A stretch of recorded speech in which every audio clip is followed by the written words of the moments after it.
הנה הם באים, ימים של שקט, אחרי הרעש הגדול והנורא. שלום לכולם, היום 26 באוגוסט 2012, אנחנו נמצאים פה בתוך אוהל, שאני קורא לו אוהל הפתרון, גם כסף, גם שלום. והאוהל נמצא במסגרת המחאה החברתית פה במאהל ארלוסורוב.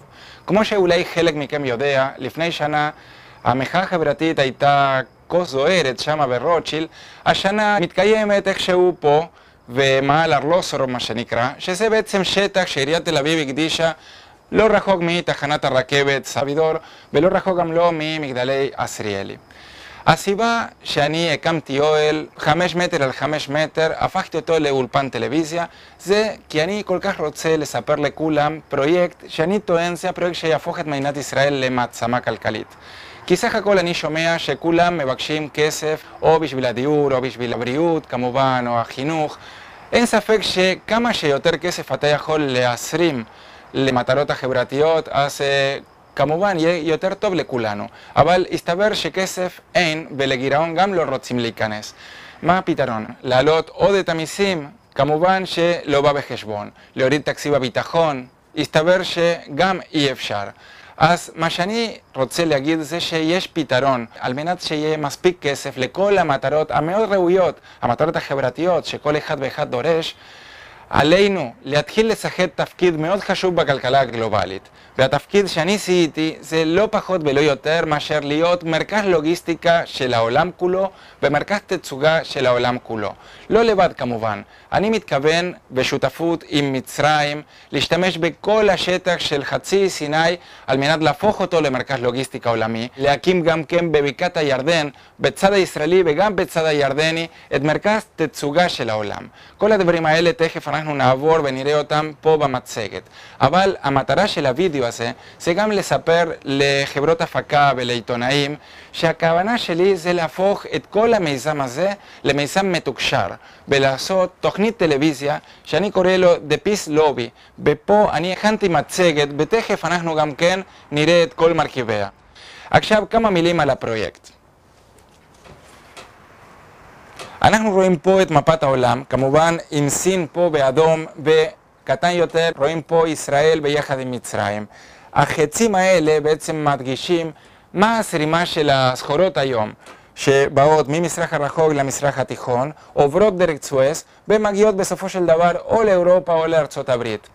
הסחורות האלה שנכון להיום יוצאות מכל הנמלים של מזרח הרחוק, אני אומר שהן צריכות לצאת לכל העולם אבל מהנמלים של מזרח התיכון.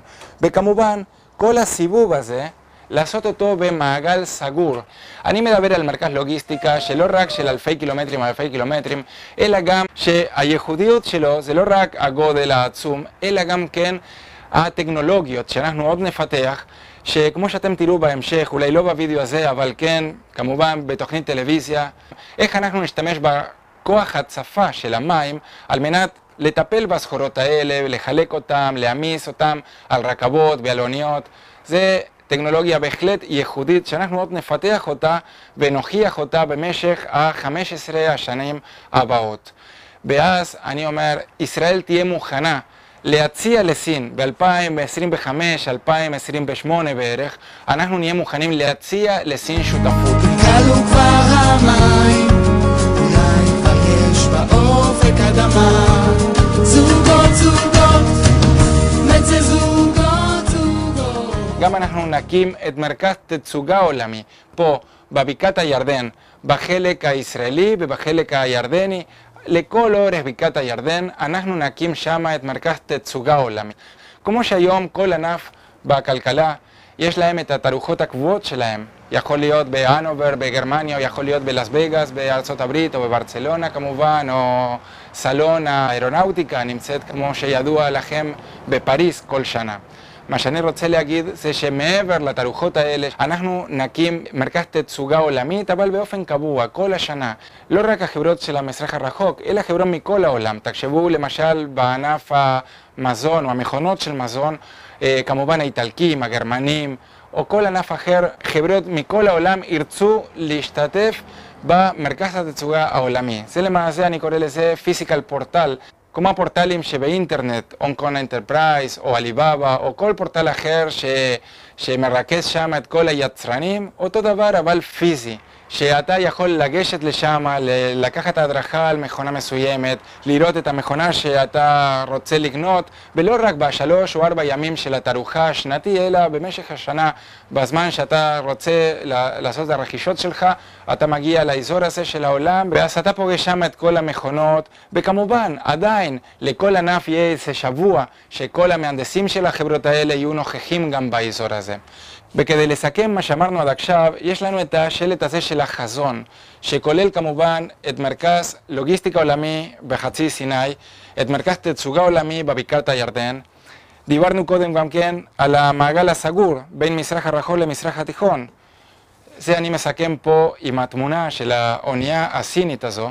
זאת אומרת שאם אנחנו מסתכלים שוב על מפת העולם, אוקיי?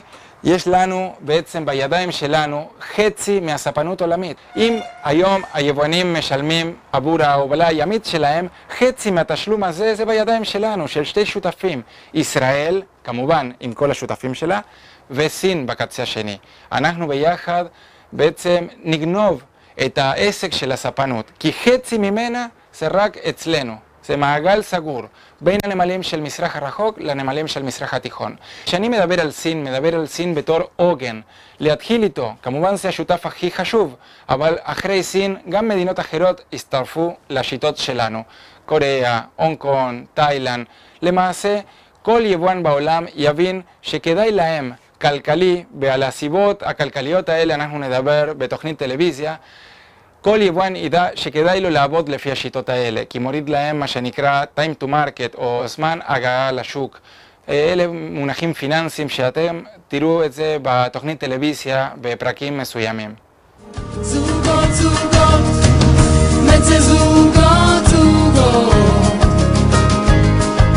נביט אל השמיים, נחכה ביחד ליונה. הנה הם באים, ימים של שקט.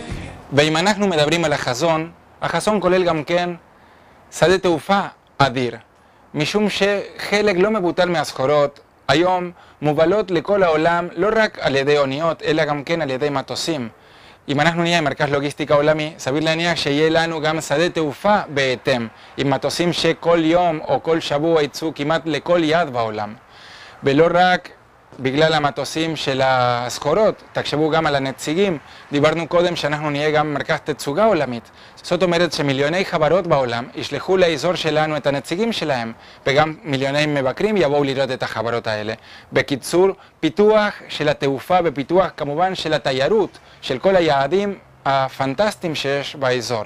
הפירמידות, הכותל, פטרה, כל היעדים התיירותיים של האזור כמובן יהיו מפוצצים ממבקרים שבמילא מגיעים לאזור הזה של העולם, בטח שלא ילכו הביתה בלי לראות ולבקר בדברים ששמעו כל החיים שלהם. אפשר לקום, סוף העולם עבר, הנה באים ימים של שקט. וזה החזון שלנו, מרכז לוגיסטיקה עולמי, מרכז תצוגה עולמי, מעגל סגור של אוניות שנוסעות בין מזרח הרחוק למזרח התיכון, שדה תעופה ופיתוח של התיירות. אבל כל זה יקרה אם אנחנו נצליח לשתף פעולה עם סין, אולי ב-2025, אולי ב-2030. מה ישראל תעשה עד אז? איך אנחנו נוכיח בגדול לסין ולעולם כולו שיש לנו את הטכנולוגיות שמאפשרות את החזון הזה? אני מציע לעשות מה שכתוב בפלקט הזה, שיעורי בית.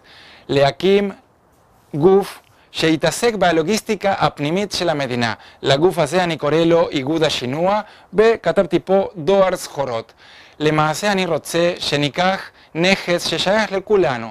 וכרגע אני מדבר על רכבת ישראל. רכבת ישראל זה מעבר לרק רכבות שעוברות על הפסים ומסיעות נוסעים מפה לשם. רכבת זה גם כן כל התשתית שלה. רכבת זה גם כן מה שנקרא רצועה תפעולית, זאת אומרת כמה מטרים שיש לפסים מכל צד, והפסים האלה עוברות באמצע ערים.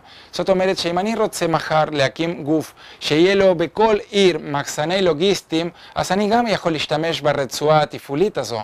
כמו שדואר ישראל היום מחלקת מכתבים, אז אני מציע להקים חברה משותפת, גם של המדינה, גם של התושבים, גם של חברות כמו תנובה, אוסם או שטראוס, שלמעשה הם לא כל כך מעוניינים שיהיה במדינה איזה גוף שפתאום מחלק סחורות לכולם, כי אז כל מחלבה קטנה יכולה מחר להתחרות עם תנובה או עם שטראוס, כי אז כל מכולת קטנה יכולה להתחרות עם הרשתות השיווק הגדולות, כי בעצם כל ספק יכול לשלוח אפילו מכמויות קטנות לכל מכולת.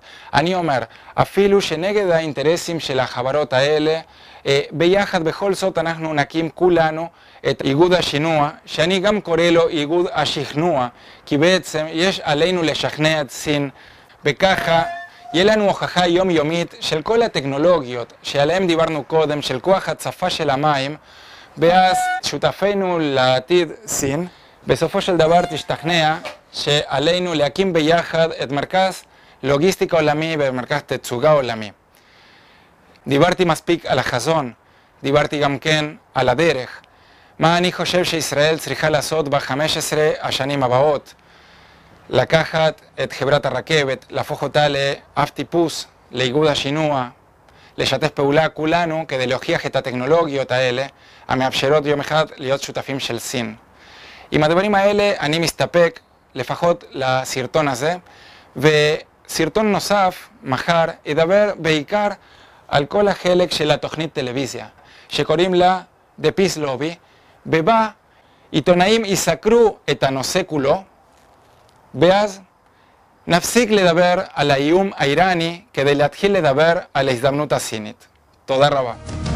נצא זוגות זוגות, נביט אל השמיים, נחכה ביחד ליונה.